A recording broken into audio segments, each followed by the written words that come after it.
Gloria a Dios. Mis amados hermanos, le damos las gracias nuevamente al Señor por su gracia que nos concede de estar aquí el día del Señor, el pueblo del Señor, por la gracia de Dios. Y en la mañana de hoy, con el favor de Dios, vamos a continuar explorando, por la ayuda del Espíritu Santo, el misterio de la encarnación y sus implicaciones. Por tal razón rogamos, como siempre, que el Señor nos otorgue ojos para ver, oídos para oír, y sobre todo que los labios falibles de su siervo no sean impedimento para su palabra infalible. En Cristo Jesús lo pedimos. Amén. Sin duda alguna, fin de año es un momento para la reflexión y para la cristiandad, para el pueblo de Dios. Es primordialmente un momento de reflexión en lo que Dios ha hecho por nosotros, en la evidencia del favor de Dios mostrado hacia los hombres. Y ese favor es evidente, es impresionantemente observable, si se vale decirlo así, en el misterio de la encarnación. Porque es un misterio, mis amados hermanos. Por ejemplo, Agustín de Hipona, meditando al respecto, lo pone de esta manera: Él vino a lo que no era. Él no perdió lo que era. Fue hecho el Hijo del Hombre, pero no dejó de ser el Hijo de Dios. Ese es el misterio de la encarnación. Y considero, mis amados hermanos, que nuestro texto esta mañana nos va a permitir entender por qué el Verbo encarnado en medio de nosotros, como dice Juan capítulo 1, es una nueva de gran gozo. Y si pusieron atención al texto, lo vamos a dividir en dos partes. Primero, el autor de los Hebreos nos advierte contra la negligencia, nos advierte en contra de una actitud negligente a la revelación de Dios en Cristo. Y en segunda instancia, nos va a revelar por qué la encarnación fue necesaria. Y por esa misma razón titulamos el mensaje de esta mañana: Meditando en la encarnación. De modo que tengamos aún mayor motivación en nuestra adoración, que podamos con aún mayor ahínco alabar al Señor por su obra en medio nuestro. Sin más preámbulo, hermano, veamos la advertencia contra la negligencia, lo cual me parece importante que observemos. Y quiero que noten, hermano, que el autor de Hebreos, sea quien sea que haya sido, algunos discuten que fue Pablo, otros dicen que fue Apolo, y hay varios bandos. Sin embargo, esta es palabra inspirada de Dios.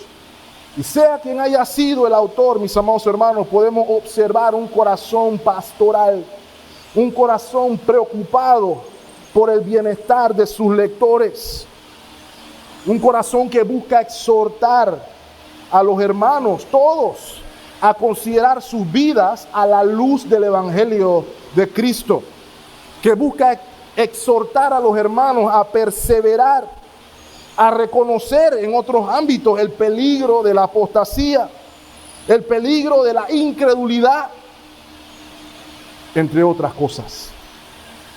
Particularmente, mis amados hermanos, el mensaje es súper relevante para nosotros hoy, para los cristianos modernos, para los cristianos del siglo XXI, porque los vaivenes de la vida, porque los sofocos del tiempo, del siglo, pueden llevarnos a la distracción, pueden llevarnos a la negligencia igualmente, sin importar en qué lado del espectro esté, ya sea que le esté yendo bien o ya sea que le esté yendo no tan bien.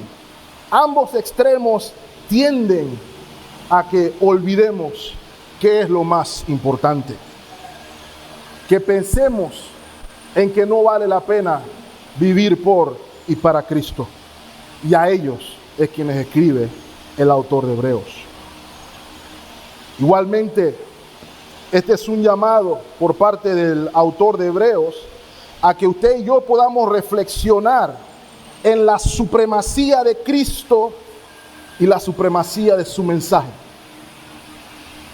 Hay una canción gospel que escuchaba hace muchos años, cuyo título es, en español, Nada más importa, nada más interesa. Y lo que el autor propone en esa canción, o la tesis de esa canción, es que más nada importa más que Cristo. Lo más importante de la vida es conocer a Cristo. Lo más importante de la vida es tener comunión salvífica con Él. Y ese es el mensaje del autor de Hebreos. Acompáñenme, por ejemplo, a Hebreos capítulo 1, versículo 1. Dice el texto bíblico: Dios, habiendo hablado muchas veces y de muchas maneras en otro tiempo a los padres por los profetas, en estos postreros días, y le recalco, hermano, estamos usted y yo en los postreros días, nos ha hablado ¿por quién? Por el Hijo a quien constituyó heredero de todo y por quien asimismo hizo el universo. Versículo 3, el cual siendo el resplandor de su gloria y la imagen misma de su sustancia, y quien sustenta todas las cosas con la palabra de su poder, habiendo efectuado la purificación de nuestros pecados por medio de sí mismo, está exaltado, se sentó a la diestra de la majestad en las alturas. Él es el supremo al que el autor de Hebreos quiere que pongamos nuestra atención. Y la pregunta a considerar inmediatamente es, mis amados hermanos, ¿cuál es nuestra actitud ante la revelación del Hijo? ¿Cuál es nuestra actitud hacia su evangelio? Porque permítame decirle, mi amado hermano, que la revelación de quién es, su identidad, otorga peso a su mensaje. Si quien habla es un Juan de los Palotes, usted puede darse el gusto de decir, no me interesa. Pero aquí, quien habla es la esencia misma de su sustancia, el resplandor de su gloria, la segunda persona de la Trinidad. Y sin embargo, mis amados hermanos, a raíz de eso, mejor dicho, su mensaje tiene peso, su mensaje tiene calibre. Por eso dice el versículo 1 de nuestro texto, Hebreos 2:1. Por tanto, es necesario que con más diligencia atendamos a las cosas que hemos oído, no sea que nos deslicemos. ¿Qué cosas hemos oído, mis amados hermanos? Esta es una referencia al mensaje del Evangelio. Y quiero que sepan, hermanos, lo que nos está diciendo el autor de Hebreos aquí es que nuestra actitud hacia la revelación divina, nuestra actitud hacia el Evangelio de nuestro Señor Jesucristo, tiene consecuencias. Dependiendo de cuál sea esa actitud, puede tener consecuencias muy positivas si atendemos al consejo del Hijo, si escuchamos su voz, si escuchamos el mensaje de aquel que fue enviado por Dios. Pero también pueden haber consecuencias no tan positivas si obviamos el mensaje o si subestimamos el mensaje.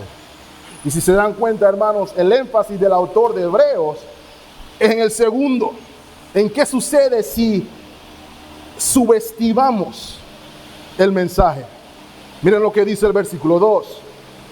Porque si la palabra dicha por medio de los ángeles fue firme, y toda transgresión y desobediencia recibió justa retribución, ¿cómo escaparemos nosotros si descuidamos una salvación tan grande, la cual, habiendo sido anunciada primeramente por el Señor, nos fue confirmada por los que oyeron? Versículo 4, testificando Dios juntamente con ellos, con señales y prodigios y diversos milagros y repartimientos del Espíritu Santo según su voluntad.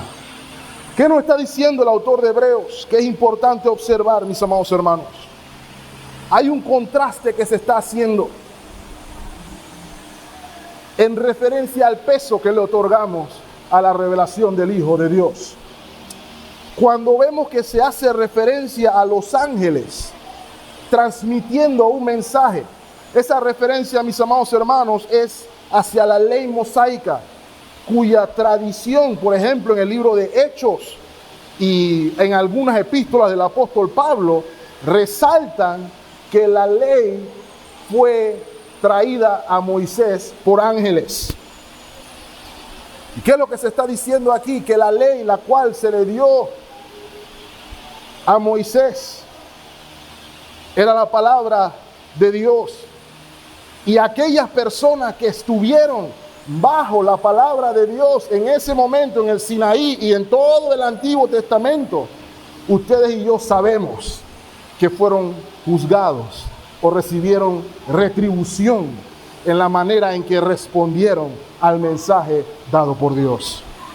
Lo vimos la semana pasada, ¿cierto? Cuando por la boca del profeta Miqueas el pueblo de Dios recibe el anuncio de retribución. Y el punto a observar aquí, mis amados hermanos, es que podamos reconocer. El autor de Hebreos, en primera instancia, nos está diciendo que el mensaje que trae Cristo es superior al mensaje que se dio en el monte Sinaí. El mensaje que se dio en el monte Sinaí fue transportado o transmitido por ángeles, es lo que está diciendo el autor. Sin embargo, el mensaje o la revelación en el nuevo pacto viene traída, mis amados hermanos, por Dios mismo. El mensaje de salvación o la gran salvación a la que se refiere el autor aquí es el mensaje glorioso del Evangelio. Un mensaje que no fue traído por intermediarios, sino que Dios mismo lo trajo. Recuerdan, mis amados hermanos, Mateo 4:17 nos dice las palabras del Señor al inicio de su ministerio. Desde entonces, luego del bautismo, luego de la tentación, comenzó Jesús a predicar y a decir el mensaje del Evangelio. Arrepentíos, porque el reino de los cielos se ha acercado. Ese es el mensaje que se proclama, ese es el mensaje que se trae, ese es el mensaje con mayor peso en toda la historia, la mejor noticia de la bolita del mundo. Amén. No hay mejor nueva de que Dios envió a su Hijo para conceder el perdón de pecado. Mensaje que, por cierto, usted dirá, yo no estaba ahí y yo no lo vi, pero el mensaje no solamente fue dado por Cristo, sino que fue proclamado por quienes estuvieron con Él. Mire lo que dice el apóstol Juan, primera de Juan 1:1. Lo que era desde el principio, note lo que dice, lo que hemos oído, lo que hemos visto con nuestros ojos, lo que hemos contemplado y palparon nuestras manos, tocante ¿a quién? Al verbo de vida. Versículo 2. Porque la vida fue manifestada y la hemos visto y testificamos y os anunciamos la vida eterna, la cual estaba con el Padre y se nos manifestó en Cristo Jesús. ¿Cuál es el punto del autor de Hebreos aquí? No podemos pretender que menospreciar el mensaje de salvación trae la ira y la retribución del Señor. Y así como aquellos en el antiguo pacto escucharon el mensaje y no pusieron atención y recibieron la justa retribución, no tengamos la menor duda. Si menospreciamos el mensaje del Hijo de Dios encarnado, si menospreciamos el Evangelio por soberbia y orgullo, si menospreciamos la mayor dádiva de Dios en enviar a su Hijo al mundo, no tenga la menor duda que encontraremos la retribución. De modo, mis amados hermanos, que es importante destacar y hacernos la pregunta: ¿cuál es mi actitud ante el mensaje del reino? ¿Cuál es mi respuesta ante la realidad de que el Verbo se hizo carne para librarnos de nuestro pecado? Su vida depende de la respuesta. Su vida depende de la reacción de esa dádiva de Dios. Lo segundo que observamos luego de la advertencia es la razón por la cual la encarnación fue necesaria. Y lo que va a hacer el autor de Hebreos aquí es explicarnos a los creyentes por qué el Verbo se tuvo que hacer carne. Y quiero que sepa algo, hermano. Normalmente pensamos o nos repetimos a nosotros mismos: el Verbo se hizo carne para el perdón de mis pecados. Y sí, eso es parcialmente cierto, pero no es toda la realidad. La encarnación obtuvo mucho más que solamente el perdón de nuestros pecados. Y es lo que queremos observar en un momento. Lo primero que observamos por la pluma del autor inspirado es que la encarnación obtuvo o revertió los efectos de la caída. Miren lo que dice el versículo 5. Porque no sujetó a los ángeles el mundo venidero acerca del cual estamos hablando. Hay una pausa allí. Es importante resaltar que el autor de Hebreos aquí está explicando por qué Cristo es superior a los ángeles. Él es mayor que los ángeles, y es probable, debido a que en el Antiguo Testamento tenemos testimonio de diversas apariciones de ángeles como mensajeros de Dios, hubiera una sobreestimación de los mismos por parte de los judíos. De hecho, es interesante destacar que el autor de Hebreos desde el capítulo 1 resalta la superioridad del Señor al decir que son mensajeros del Altísimo.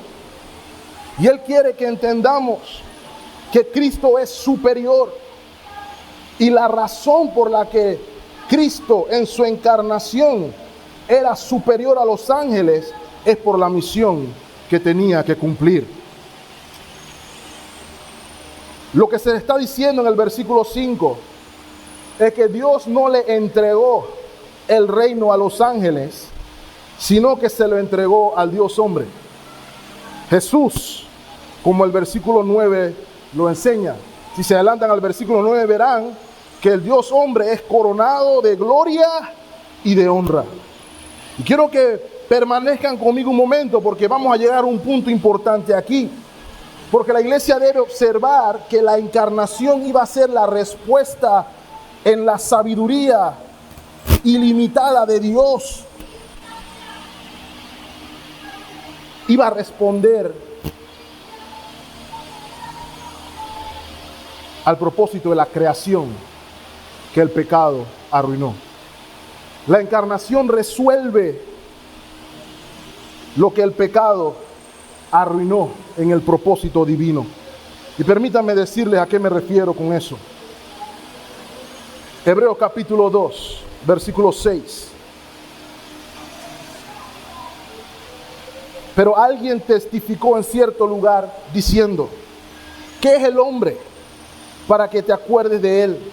O el hijo del hombre para que le visites. Le hiciste un poco menor que los ángeles, dice el versículo 7. Lo coronaste de gloria y de honra y le pusiste sobre las obras de tus manos. Leamos el versículo 8 también.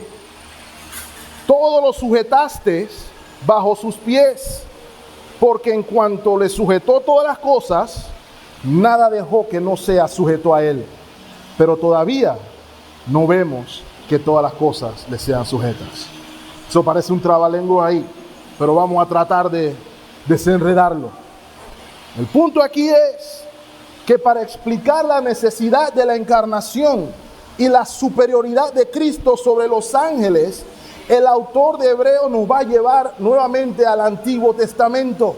Y si pusieron atención, las palabras que nos dice el versículo 6 hacen alusión del Salmo 8, palabras del rey David, las cuales leímos esta mañana, ¿cierto? Que hacen o nos remontan a la creación. Ahora, recuerde, en el Salmo 8 David estaba absorto de la magnitud, de la inmensidad del universo creado y la insignificancia del hombre cuando se compara con ese universo. Y el autor de Hebreos nos cita el versículo 4 cuando David se hace la pregunta: ¿qué es el hombre para que te acuerdes de él? O el hijo del hombre para que lo visites. De modo que vemos en la creación al hombre se le otorga un favor especial que no se le otorga a ninguna otra criatura. Comenzando por el hecho de que el hombre fue hecho a su imagen y semejanza. Ninguna otra criatura fue hecha a imagen y semejanza de Dios, lo cual implica directamente dos cosas. ¿Cuál es la primera? Y muy importante, que el hombre fue creado para comunión con Dios, para una relación íntima con Dios.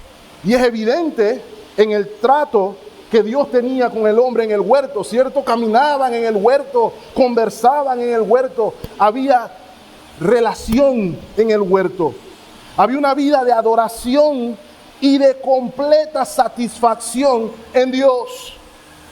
Ese era el diseño. Piénselo conmigo, mis amados hermanos, lo dijimos esta mañana.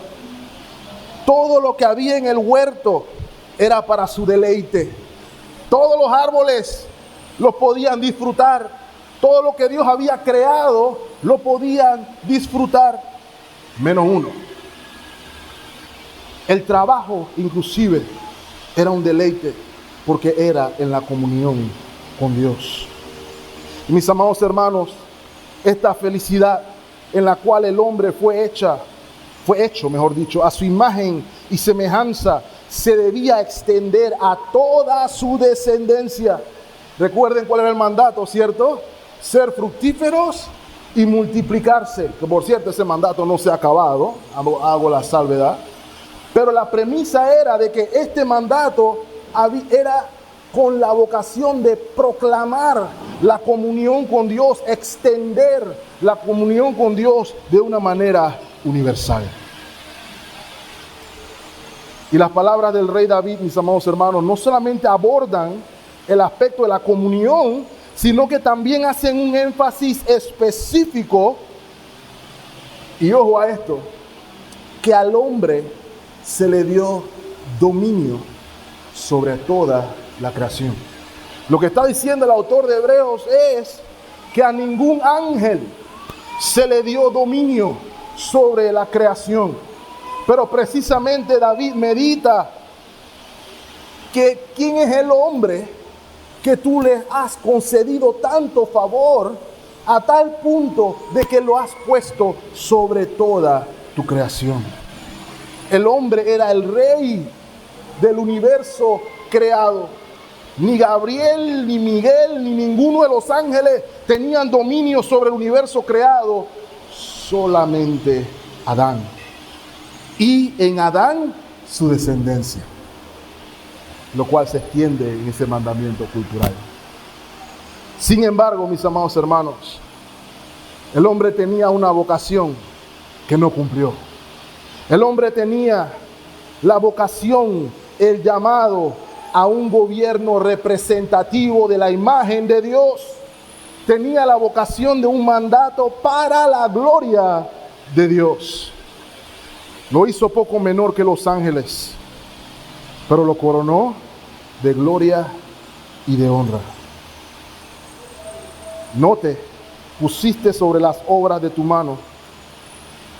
Le pusiste, sobre las obras de tu mano.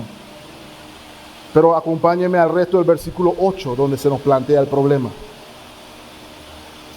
Porque en cuanto le sujetó todas las cosas, nada dejó que no sea sujeto a él, punto y coma, pero todavía no vemos que todas las cosas le sean sujetas. ¿Sabe por qué? Porque el pecado entró. Y cuando el pecado entró, arruinó, trajo maldición. La creación sufre hoy la maldición de la caída. Y a quien se le dio el dominio, si ponen atención, mis amados hermanos, está siendo dominado muchas veces por la creación. A quien se le dio el dominio absoluto, ya no lo tiene. ¿Por qué razón? A causa del pecado. ¿Por qué estoy explicando todo esto y espero no haber dormido a nadie? Es que el punto de la encarnación es el siguiente, que donde Adán falló, el segundo Adán, Jesús, cumple el propósito divino en la creación. Ese es todo el punto. El Hijo de Dios encarnado hace correctamente lo que Adán incorrectamente hizo. Dice el teólogo John Howe, permítame citarlo: lo malo que el ser humano ha hecho a la divina majestad debía ser expiado. Lo malo que el ser humano ha hecho a la divina majestad debía ser expiado por nadie más que otro ser humano, al tiempo que podía ser logrado por nadie más que Dios. He aquí la maravillosa conjunción de ambos en el único y singular Emmanuel. ¿Qué quiero decir con eso, mis amados hermanos? El propósito divino y por ende el propósito de la humanidad se cumple en Cristo. Lo que el hombre ha dañado a causa del pecado, Dios se hizo hombre para arreglarlo. Dios se hizo hombre para que el principio del Edén, y aún mejor que en el Edén, sea una realidad. ¿Y sabe por qué, hermano? Porque lo que Dios se propone, lo cumple. Y no hay fuerza humana que pueda impedir que Dios cumpla su voluntad y su propósito. Dios quería un mundo que proclamara su gloria, y Dios tendrá un mundo que proclame su gloria en Cristo Jesús. Por eso dice el versículo 9: pero vemos a aquel que fue hecho un poco menor que los ángeles. ¿A quién? A Jesús. ¿Cómo lo vemos? Coronado de gloria y de honra a causa del padecimiento de la muerte, para que por la gracia de Dios, ¿qué hiciera, mis amados hermanos? Gustase la muerte por todos. En la humillación se restaura el plan eterno de Dios. Filipenses capítulo 2, versículo 7. Sino que se despojó a sí mismo, tomando forma de siervo, hecho semejante a los hombres, y estando en condición de hombre, se humilló a sí mismo, haciéndose obediente hasta la muerte y muerte de cruz. Y mis amados hermanos, en la cruz del Calvario y en la encarnación se cumple la profecía de Salmo 8. En la encarnación, mis amados hermanos, el Verbo se hizo inferior a los ángeles. Sin embargo, se hizo inferior a los ángeles solamente por 33 años. Fue solamente inferior de manera temporal. Y note, mi amado hermano, no cumplió el propósito divino en un bello jardín como lo hizo Adán, con todo lo que pudiera desear. Cristo cumplió el propósito divino en un mundo que estaba corrompido por el pecado.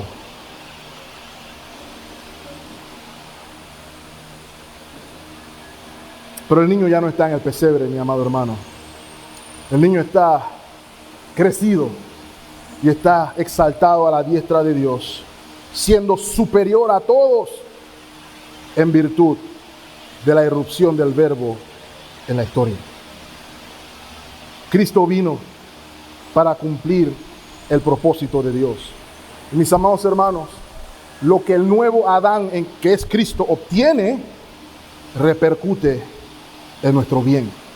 Lo cual me lleva a la siguiente razón de la encarnación.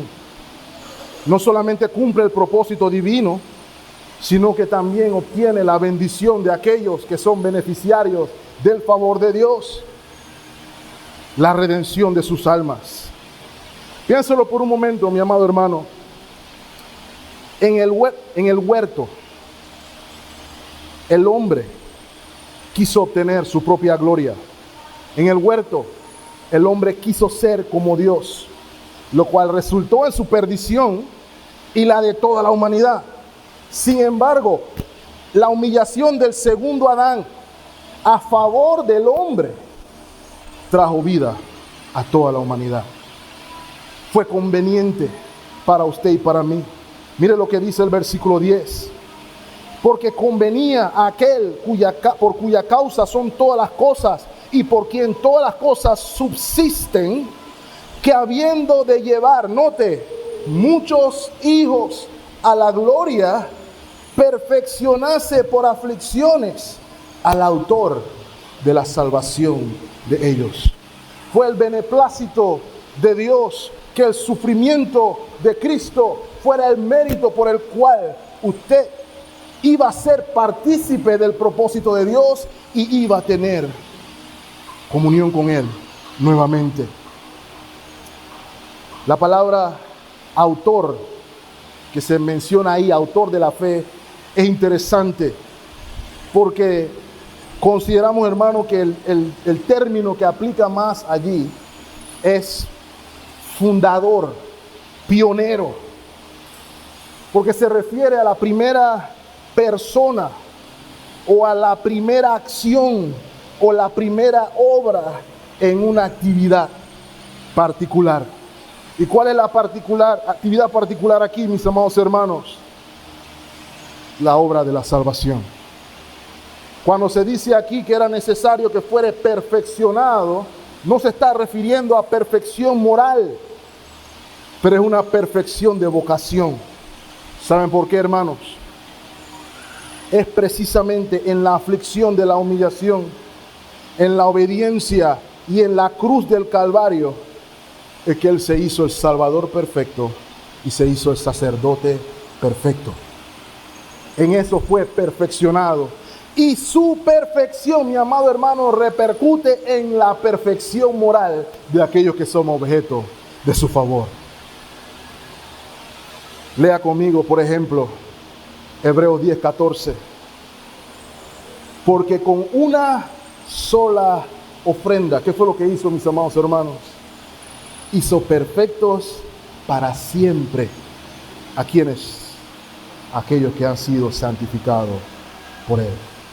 Es por eso que nuestro texto nos dice en el versículo 11, porque el que santifica y los que son santificados, de uno son todos, por lo cual no se avergüenza, escuchen bien, mis amados hermanos, de llamarlos hermanos.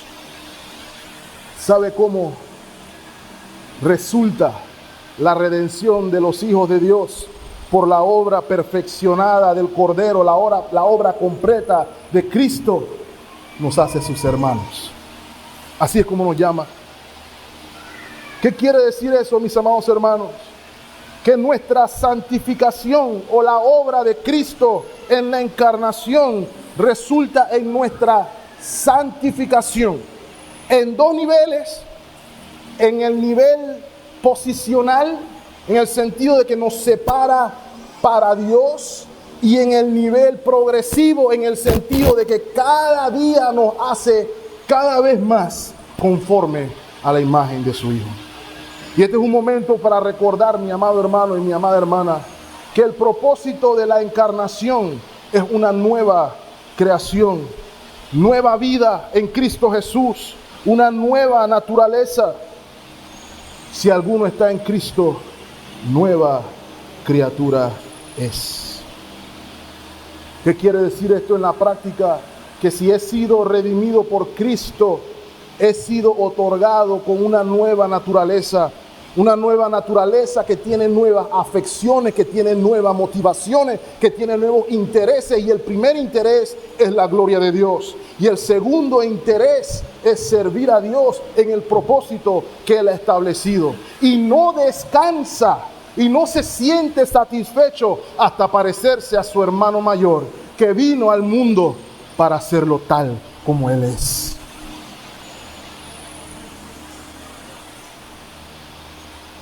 A veces pensamos que Cristo vino al mundo para darme todo lo que quiero. Cristo no vino al mundo para darte todo lo que quieres. Cristo no vino al mundo para que todos tus sueños y tus metas fuera de Él se cumplan. Cristo vino para que seas hecho como Él y disfrutes como miembro de la familia de Dios. Y a veces hablar de la familia de Dios es lo último que pasa por nuestras mentes. Si nosotros entendiéramos, mis amados hermanos, lo que significa ser parte de la familia de Dios, no cabríamos aquí. Tendríamos que hacer 2, 3, 4, 5 pesos, cuidado, un rascacielos, para que pudiéramos dar cabida a la gente que entiende lo que significa ser parte de la familia de Dios. Pero eso es como nos llama el Señor. Progresivamente, el que santifica, nos santifica porque nos pone en Él en unión con Dios. Miren lo que dice Hebreos 2, versículo 12.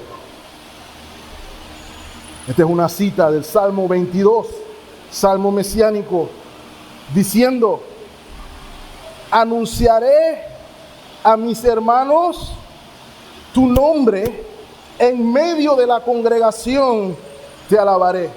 Y hermano, yo sé que el corito nosotros nos lo aplicamos a nosotros mismos cuando decimos: de ti será mi alabanza en la congregación.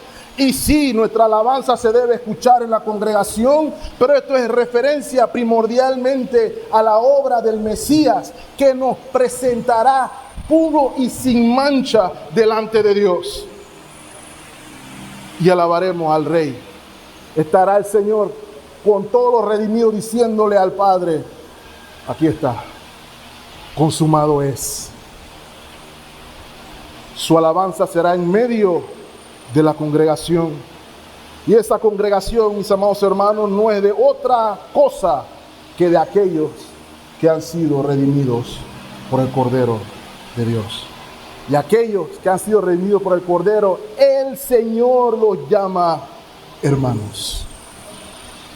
Y así seremos entregados delante de Dios. Y no termina allí. Mire lo que dice el versículo 13, en una cita de Isaías capítulo 8.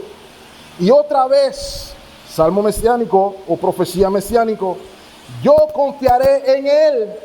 Y de nuevo, he aquí, yo, ¿y quiénes más, hermanos? Los hijos que Dios me dio, delante de Dios en fe. ¿Qué quiere decir esto, mis amados hermanos? La encarnación revierte los efectos de la caída.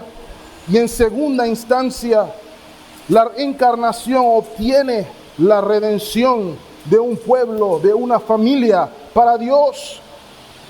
A causa de su muerte, Jesús lleva a su pueblo a la gloria. Y note esto, mis amados hermanos, se identifica con cada uno de ellos. Mis amados hermanos, Dios dice: si has creído en Él, tú eres mío, tú eres mi hermano. No hay mayor bendición, mis amados hermanos. Y en tercera instancia, la encarnación permite que aquellos que han de ser santificados progresivamente encuentren socorro siempre. Note lo que dice el versículo 14. Veremos los últimos 4 versos. Así que por cuanto los hijos participaron de carne y sangre, siendo los hijos usted y yo, cuerpo físico, note, Él también participó de lo mismo. ¿Con qué propósito? para destruir por medio de la muerte al que tenía el imperio de la muerte, esto es el diablo. Y piénselo por un momento, mi amado hermano, si no hubiera encarnación, si no hubiera el Verbo entrado en la historia, irrumpido en la historia, usted y yo, mis amados hermanos, estaríamos entregados en manos del homicida de nuestras almas, de aquel que disfruta de la muerte, tanto física como espiritual, de la creación de Dios, Satanás. Estaríamos a merced, esclavos de nuestras pasiones, de nuestros pecados, lejos de Dios y de la promesa. Pero el Verbo se hizo carne para librarnos de la muerte y para salvarnos de la esclavitud. Mire lo que dice el versículo 16, y este es un pasaje de profunda meditación, porque ciertamente, dice el texto, no socorrió a los ángeles, sino que socorrió a la descendencia de Abraham. Hermano, piénselo por un momento. Los ángeles que cayeron, incluyendo Satanás, no pueden cantar la historia de redención. Para ellos no hay redención. Y quiere que le diga algo, ninguno de ustedes está bravo, ¿cierto? Nadie está bravo porque no hay redención para Satanás. ¿Y sabe cuál es la lección aquí? Que nosotros entendemos justicia, solamente que no nos gusta cuando es con nosotros que se aplica la justicia, ¿cierto? Porque yo sí quiero redención, pero Satanás no, fuera con él, fuego y azufre, ¿cierto? Pero ¿por qué hago esta aclaración y por qué hago este énfasis aquí, mi amado hermano? Es porque nosotros tampoco merecíamos redención. No había nada bonito en usted y en mí para que el Verbo se hiciera carne, sino por la gracia y por el amor de Dios, por fidelidad a la promesa y al pacto hecho a los ancianos de dar redención. La descendencia de Abraham aquí, mis amados hermanos, es todos aquellos que por la fe son hijos de Abraham. No se refiere a un grupo étnico nada más.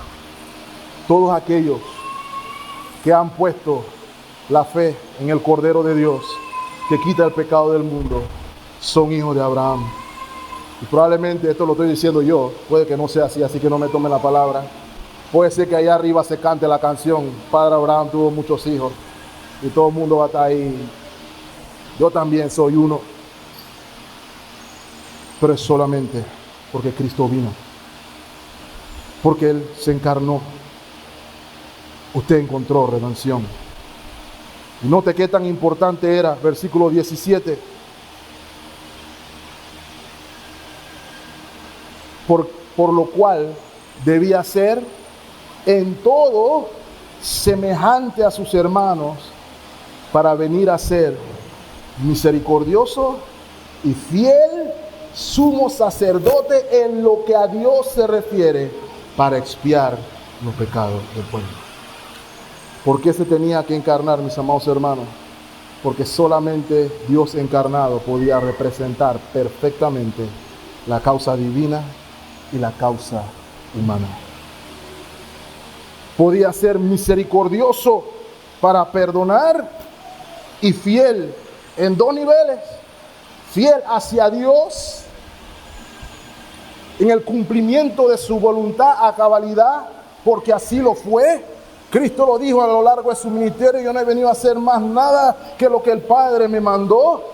Y en segunda instancia, fiel en que Él es digno de confianza y no dejará tirado a nadie que haya puesto su confianza en Él. No importa qué tan difícil se vea su circunstancia, mi amado hermano, si Él vino hasta aquí por usted, no lo va a dejar.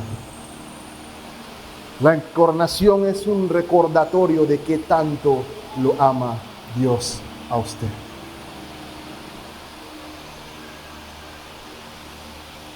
Versículo 18. Pues en cuanto él mismo padeció, siendo tentado, hay que recalcar aquí, sin pecado, él es poderoso para socorrer a aquellos que son tentados. De modo, mis amados hermanos, que tenemos la certeza que el propósito de Dios que falló en Adán, lo vamos a vivir en Cristo Jesús cuando Él venga. También tenemos el recordatorio de que la encarnación obró la libertad de nuestra esclavitud al pecado y nuestra condenación a la muerte. Y en tercera instancia, la encarnación es la garantía de que en mi caminar, hasta que eso se cumpla, Él estará conmigo y estará con usted todos los días hasta que se consume la obra. Y Él entiende su sufrimiento, Él entiende su lucha, Él entiende el pecado con el que estás luchando y te dice hoy: deja de pelear, yo soy tu socorro, confía en mí, yo soy tu fuerza, yo soy tu sostén, yo sé lo que estás viviendo y yo soy la evidencia de que en Cristo hay victoria. De modo que, mi amado hermano, no me interesa, mira lo que le estoy diciendo, no me interesa cuál es su situación ni su lucha, en Cristo Jesús hay victoria. Y si no la hay, no tenemos que bajar de aquí, apagar la luz, cerrar la puerta y botar la llave. Pero gloria a Dios, no es así. El Rey vive, reina con gloria y poder, exaltado a la diestra del Padre, intercediendo aún hoy por usted y por mí, en la misma forma en la que resucitó. Y en esa misma forma, en el cuerpo resucitado y glorificado en el que está, será nuestro pastor y nuestro guía por toda la eternidad. Cuán grande misterio, hermano.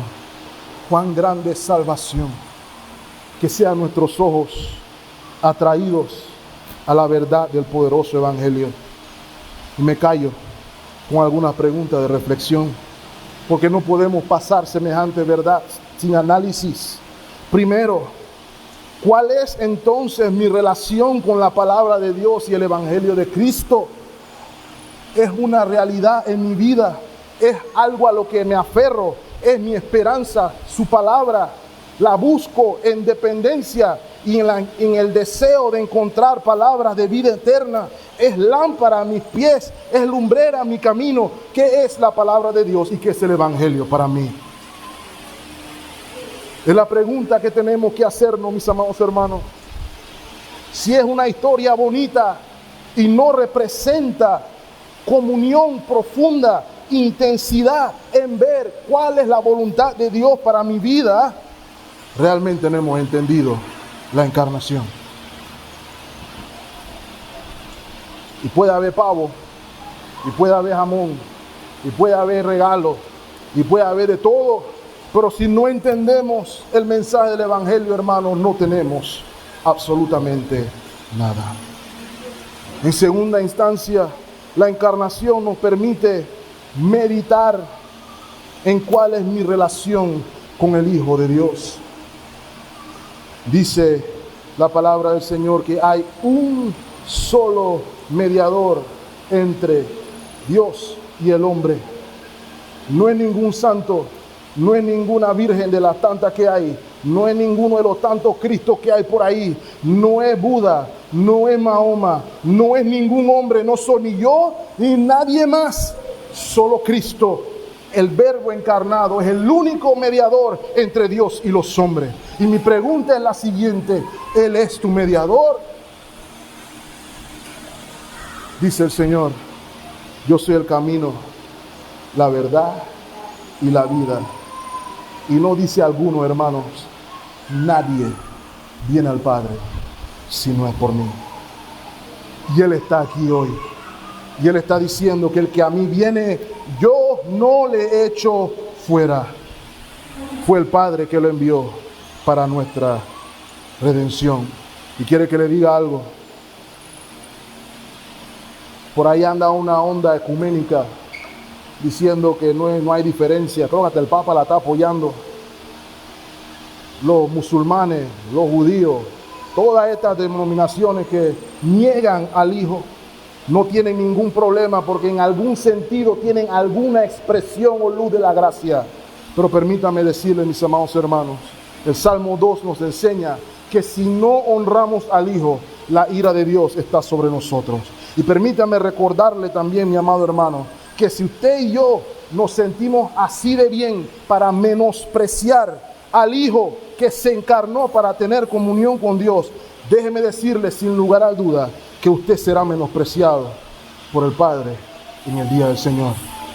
Allá nadie le va a preguntar qué hiciste en la tierra, cuánta gente ayudaste a cruzar la calle, cuánta gente le diste plata, cuánta plata diste a la iglesia, cuántas obras de caridad hiciste. Ahí nada más te van a preguntar quién es el Hijo para ti. Esa es la única pregunta, porque al final eso es lo único que importa. Hermanos, hay un relato que me gustaría compartir con ustedes, que mientras más lo medito me estremece. Lo dio el pastor en su momento, Alistair Begg, y él llevó a la iglesia a meditar en el ladrón en la cruz, el que nosotros llamamos el ladrón bueno. Y él dice que el ladrón bueno creyó, y el Señor le dijo: de cierto te digo que hoy estarás conmigo en el paraíso. Y lo que medita el pastor Alistair Begg es: ¿usted se imagina a ese señor cuando entra en la presencia del Señor? Y los que están en la entrada le preguntan: ¿y usted qué está haciendo aquí? Y él le dice: yo no sé, ahí nada más me dijeron que yo iba a estar aquí hoy. ¿Y usted puede recitarme el Evangelio? No me lo sé. ¿Usted fue a escuela dominical alguna vez? No, yo no sé nada de eso. ¿Usted puede recetarme el catecismo de Westminster? No. ¿Usted me puede decir la confesión de fe de Londres? No. ¿Cómo usted llegó aquí? Y él responde: el Señor que estaba en la cruz del medio me dijo que podía venir. Y eso es todo, mis amados hermanos. Es todo por Cristo y para Cristo. No importa nada más que su relación con Él. Tercero y último, para lo que hemos puesto nuestra mirada en Él, para lo que hemos puesto nuestra fe en Él, la obra del mediador es un recordatorio de que el camino a la gloria es un camino con cruz. Y que así como nuestro Señor vino y modeló la humillación, nosotros también, en honor a Él, también sufriremos. Que esto no será un jardín de rosas, pero la exaltación es certera. Yo no puedo prometerle aquí que el cristianismo es fácil, pero el cristianismo es un camino de fe. Y lo que el Señor prometió no es quitarnos los problemas, pero prometió estar con nosotros todos los días de Dios hasta el fin del mundo. Y mientras eso sea así, y mientras Él esté en su trono, sin importar qué tan difícil parezca seguir a Cristo, créame, mi amado hermano, nada es mejor. Y permítame, por si acaso tenemos la duda de pensar que en el mundo puede que haya algo mejor, la realidad es que no. Nada de lo que usted ve en el mundo se compara con la gloria venidera. Y permítame recordarle que los efectos de la caída siguen vigentes en el mundo. Y en el mundo, sea creyente o no, en el mundo hallaremos aflicción. Sin embargo, solamente quienes han puesto la fe en Cristo Jesús habrán vencido al mundo junto con Él. Gloria a Dios en las alturas por habernos dado al Señor encarnado para nuestra gloria. Señor le bendiga ricamente, hermanos. Estemos orando. Amados Señor, gracias por tu palabra. Gracias por recordarnos la gloria de la encarnación. Gracias por hacernos ver que estamos completos en Cristo. Gracias por recordarnos de que esta temporada es para meditar en lo que has hecho por nosotros y si tú estás con nosotros. Amado Señor, te rogamos que en tu gracia nos concedas el bien de, en virtud de tu obra, amarte más, querer servirte más, vivir para tu gloria. Y te pedimos igualmente, Señor, que nos ayudes a proclamar al mundo la gloria del Rey y el mundo por venir. Porque esperamos, Señor, cielo nuevo y tierra nueva, donde aquello que por nuestro pecado y rebeldía hemos perdido, podremos disfrutar con Cristo por la eternidad. Que esto sea una realidad en nuestros corazones y que el engaño del mundo y lo que ofrece sea pasajero mientras vemos la gloria del Cordero de Dios que quita el pecado del mundo. Todo esto lo pedimos y te damos gracias. En Cristo Jesús nuestro Señor. Amén.